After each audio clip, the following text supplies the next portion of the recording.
شاگرد غور سے سن رہا تھا کہ استاد نے پوچھا، اگر میں تمہیں ایک سیب اور ایک سیب اور ایک سیب دوں تو تمہارے پاس کل کتنے سیب ہو جائیں گے؟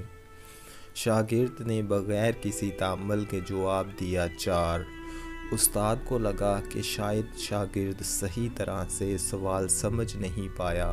استاد نے اطمینان سے دوبارہ پوچھا، دیکھو، اگر میں تمہیں ایک سیب اور ایک سیب اور پھر ایک سیب دوں تو تمہارے پاس کل کتنے سیب ہو جائیں گے؟ اب استاد کچھ حیران ہوا اور اسے غصہ بھی آیا، مگر اس نے دوبارہ سوال کیا۔ اب کی بار شاگرد نے استاد کے چہرے پر پھیلی مایوسی دیکھتے ہوئے کافی سوچ کے بعد جواب دیا اور کہا، 4۔ اسی وقت استاد کو یاد آیا کہ شاگرد کو تو لیچی پسند ہے، ہو سکتا ہے کہ اسے سیب پسند ہی نہ ہو، اور اسی وجہ سے وہ سوال پر فوکس نہیں کر پا رہا۔ لہٰذا استاد نے پوچھا، اچھا بتاؤ، اگر تمہیں ایک لیچی اور ایک لیچی اور پھر ایک لیچی دوں تو تمہارے پاس کل کتنی ہو جائیں گی؟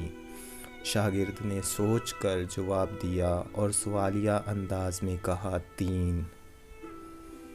بالکل ٹھیک، استاد نے خوش ہو کر کہا، اور پھر پوچھا کہ بتاؤ، اگر میں تمہیں ایک سیب اور ایک سیب اور پھر ایک سیب دوں تو تمہارے پاس کل کتنے سیب ہو جائیں گے؟ 4۔ شاگرد نے جواب دیا۔ اب استاد کو بہت غصہ آیا۔ اس نے پہلے تو شاگرد کو ڈانٹا اور پھر غصے میں پوچھا، کیسے 4 سیب؟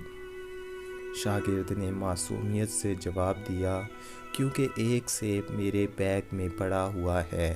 لہٰذا غصہ کرنے سے بہتر ہے کہ انسان پہلے دوسروں کی رائے جان لے۔ ہو سکتا ہے وہ کسی اور اطراف سے معاملے کو دیکھ رہے ہوں، اور یہ بھی ہو سکتا ہے کہ ان کی رائے درست ہو۔